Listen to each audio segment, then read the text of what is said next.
अस्सलामु अलैकुम वरहमतुल्लाहि वबरकातुहू। सबसे पहले तो ईद उल अज़हा की आप सब लोगों को AM कासमी की तरफ से ढेर सारी मुबारकबाद। तक़ब्बल अल्लाहु मिन्ना व मिनकुम सालिहल आमाल। मुझे बहुत अच्छा लग रहा है कि अल्लाह ताला ने एक और ईद उल अज़हा हम सबको अता फ़रमाई और मैं आप लोगों के साथ सेलिब्रेट कर रहा हूँ। ईद उल अज़हा के मौके पर हम लोग माशाल्लाह क़ुरबानी के जानवर को ज़िबाह करते हैं और अल्लाह के दी हुई नेमतों से लुत्फ़अंदोज़ होते हैं। खूब माशाल्लाह कबाब, बिरयानी, गोश्त वग़ैरह खाते हैं। तो इस मौके पर एक ज़रूरी मसला है जो मैं आप लोगों को समझाना चाहता हूँ। क़ुरबानी का जो गोश्त होता है उसमें कितने हिस्से हमें करना चाहिए और क्या सारा का सारा गोश्त हम रख सकते हैं या सारा गरीबों को दे देना चाहिए। तो इस सिलसिले में कुछ ज़रूरी बातें हैं जो आप लोगों को समझना चाहिए। देखिए, मुस्तहब ये है, यानी अच्छा ये है, बेस्ट तरीक़ा ये है कि आप क़ुरबानी के गोश्त में से 3 हिस्से करें। एक हिस्सा अपने लिए रखें, एक हिस्सा रिश्तेदारों के लिए रखें और एक हिस्सा गरीबों के लिए रखते हैं। आप 3 हिस्से करना ये मुस्तहब है और इन 3 हिस्सों में से आप अपने लिए जो सबसे अच्छा गोश्त हो वो भी रख सकते हो, आपकी चॉइस है। कुल मिला के आप ये समझो कि ये जो क़ुरबानी का गोश्त है ये सारा का सारा आपका है। आप सारा रखना चाहो तो रख सकते हो, एक बोटी भी किसी को ना दो, आपकी चॉइस है, क्योंकि इस क़ुरबानी के गोश्त के आप मालिक हो। बात समझ आ रही है? लेकिन फिर भी 3 हिस्से करना ये मुस्तहब है, एक अपने लिए, एक अपने रिश्तेदारों के लिए। अच्छा, रिश्तेदारों में कौन से रिश्तेदारों को देना चाहिए?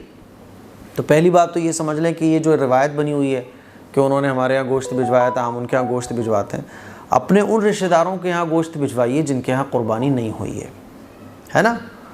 और रिश्तेदार मान लीजिए बहुत ज़्यादा हैं और क़ुरबानी का गोश्त बहुत कम है, तो लोग क्या करते हैं, 2-2 बोटी कर देते हैं, यानी उसको इतना डिवाइड कर देते हैं, इतना उसको बाँटते हैं कि गोश्त है अगर 10 किलो और रिश्तेदार हैं बहुत ज़्यादा तो 4-4, 5-5 बोटियाँ आ पाती हैं। बाकायदा मैंने देखा है कि कागज़ में लपेट कर 4-6 बोटियाँ लोग देने जा रहे होते हैं। तो रिश्तेदार अगर आपके बहुत ज़्यादा हैं तो रिश्तेदारों में से भी बहुत ज़्यादा ज़रूरतमंद हो उनको अलग कीजिए आप। और गोश्त जिसके यहाँ भी आप भिजवा रहे हैं तो इतना गोश्त भिजवाइए जितना उसके लिए काफ़ी हो जाए, जितना वो बना के बेचारा खा सके। अब 2 बोटी 4 बोटी आपने भिजवा दी, किस काम आएगा उसके यार? तो बहुत ज़्यादा रिश्तेदार हैं तो सबको भिजवाने की ज़रूरत नहीं है, उसमें से जो सबसे ज़्यादा ज़रूरतमंद है उनको भिजवाओ आप, ठीक है। तीसरा हिस्सा गरीबों का, गरीब जो आपकी नज़र में है उनको भी आप भिजवाइए। इतना भिजवाइए कि कम से कम वो बना सके, बनाकर कुछ खा सके।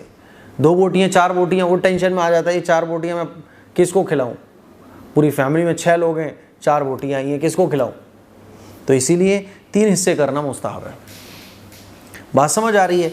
अब ये 3 हिस्से कोई ना करे, सारा का सारा खुद खा ले भाई, तो ठीक है, इजाज़त है। यानी शरीयत ने पूरी इजाज़त दी है कि ये गोश्त सारा आप रख लो, सारा गरीबों में बांट दो, सारा रिश्तेदारों को बांट दो, आपकी चॉइस है। या आप जैसे आप अपनी चीज़ के मालिक हो तो ऐसे ही आप इसके मालिक हो, लेकिन मुस्तहब ये 3 हिस्से करना है।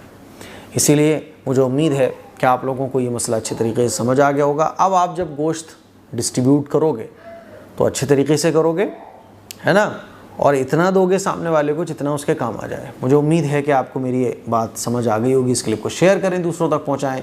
अस्सलामु अलैकुम वरहमतुल्लाहि वबरकातुहू।